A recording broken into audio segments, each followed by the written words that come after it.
kapal 10 kilo cispa sa program. Saul besar. Saul kan? Tak korek. Paling saya nak enjoy atas ni. Nyo bukan baik.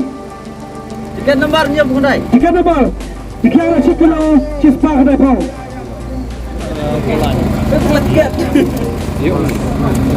Nyo bukan baik.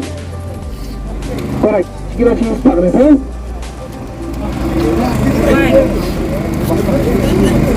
Wilayahnya 3 nomor cispa live nyo. Dikira 10 kilo cispa kedai pesan. Baik korek. Ada kelak ini? Apa dia? sekali. Saya nak orang sini bagi pesan kalau pihak penjual suara, pihak penjual kalau mau jadi, kalau boleh penjual sabari pihak penjual konfisi pihak mau. Kalau mau jadi penjual dah, pusing. Penjual pihak mau, lalu ini hak pergi, lahak ini, lalu kau pergi dengan aku isi sangat deh. Rais pak sambusan kita bilang, 10 kilo cispa kena berdai.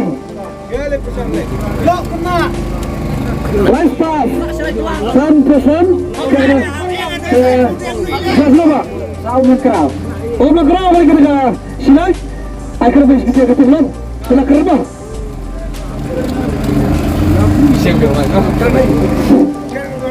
Oh, tak kesini ada tak yang soknan nama. Mampu berkat artat kedai kesin ke Penengkong bang apa kena ketam.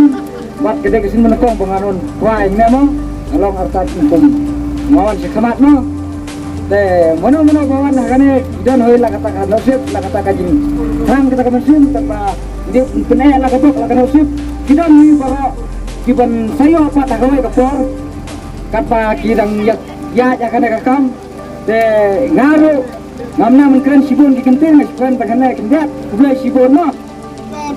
Boleh sibun dah. Bisa sibun apa? Oh ini saya kelas. Bikin beno. Bukan persian. Jayo, jangan ngerak.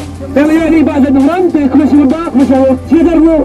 Bapak lagi kepikiran, bapak mesti bapak tak kiwai gitu lah. Dan betul lah dari kasih. Kita pernah penjauh kepisah, pernah penjauh sama bapak sih. Tapi kuah penjauh, yo kemana lagi kita penjauh, tapi kuah penjauh sama bapak sih. Ini tinggal ada kapal saya, sama kuah. Nah, tapi ada mesti bapak sih. Tapi kuah yang lepas. Kalau saya jalan ini kuah baru, terus ni orang kan terus ni.